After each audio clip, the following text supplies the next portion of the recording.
एक लड़की की शादी को 7 साल का अरसा बीत गया, मगर वह औलाद की नेमत से महरूम थी। उसके ख़ानदान दोस्तों में जितनी भी उसके साथ की लड़कियां थीं, सब कोई 2, कोई 3 और कोई 4 बच्चों की मां बन चुकी थी।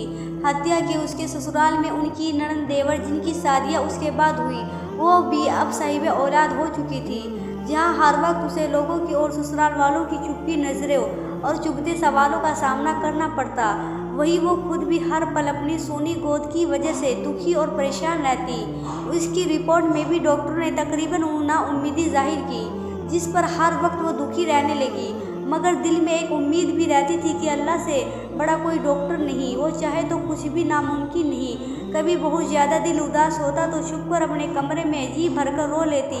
कोई भी उसकी तकलीफ को नहीं समझ पा रहा था कि वह औलाद ना होने की वजह से खुद कितनी तकलीफ और अजियत से गुजर रही है। ससुराल वाले तो बातें करते ही थे, मगर ससुराली रिश्तेदार जल्दी पे तेल का काम करती और उसकी सास वो बातें याद में करती कि दिल चाहता वो मर जाए, कहीं दूर चली जाए इन लोगों से। फिर वो हर नमाज में रो रो कर बस अल्लाह से एक ही फरियाद करने लगी कि वो उसे औलाद की नेमत से नवाज दे।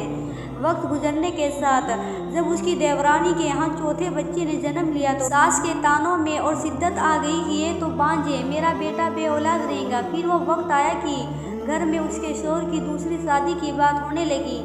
एक दिन वो अपने देवर के बच्चों को गोद में लेकर प्यार कर रही थी कि ना जाने उसके दिल को क्या हुआ। वो बच्चों को वहीं लेटाकर अपने कमरे में आई और ऐसा रोई कि सब घरवाले जमा हो गए। उसके दिल की हालत समझे बिना सब ये सोचने लगे कि ये देवर के बच्चों से जलती है, हसद करती है। मगर उन जाहिलों को कौन समझता कि अल्लाह ने तो इसको ऐसा दिल दिया ही नहीं जो किसी से जलने वाला हो। वो तो उन लोगों में से थी जो अपनी खुशियाँ भी किसी और की झोली में डाल दे, जो अपने मुंह का निवाला दूसरे के मुंह में डाल दे।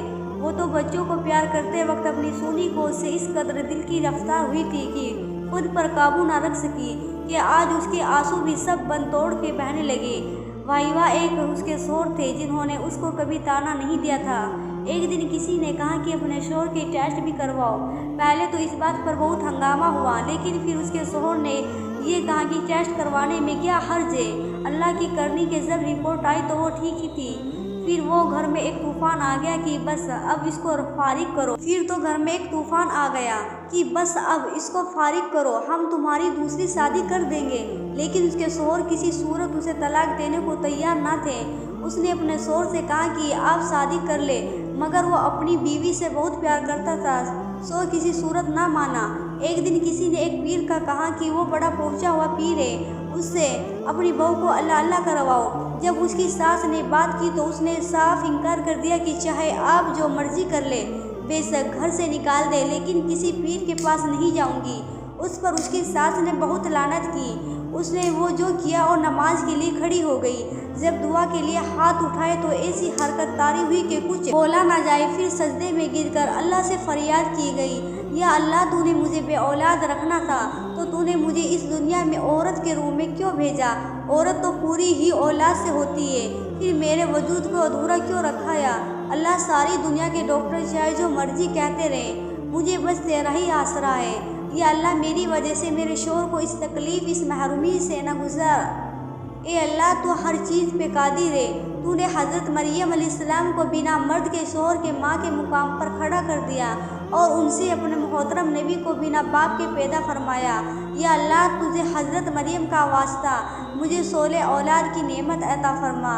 या अल्लाह, औलाद के बिना मैं एक अधूरी औरत हूँ, या अल्लाह मुझे पूरा कर दे। या अल्लाह, हज़रत मरियम के बिना शोहर के औलाद हो सकती है तो मेरे क्यों नहीं? मेरा तो शोहर भी मौजूद है। उस रात सजदे में रो रो कर उसने ऐसी फरियाद की कि उसकी हाय भौका सुनकर कायनात की हर चीज़ शायद उसकी सिफारिश ही बन गई थी और अल्लाह पे उसका भरोसा जीत गया। चंद हफ्तों बाद वो हुआ जिसकी किसी को उम्मीद ना थी। डॉक्टर बार बार उसकी रिपोर्ट देख रहे थे। फिर उसको ज़िंदगी की नबी सुनाई गई कि वो माँ बनने वाली है।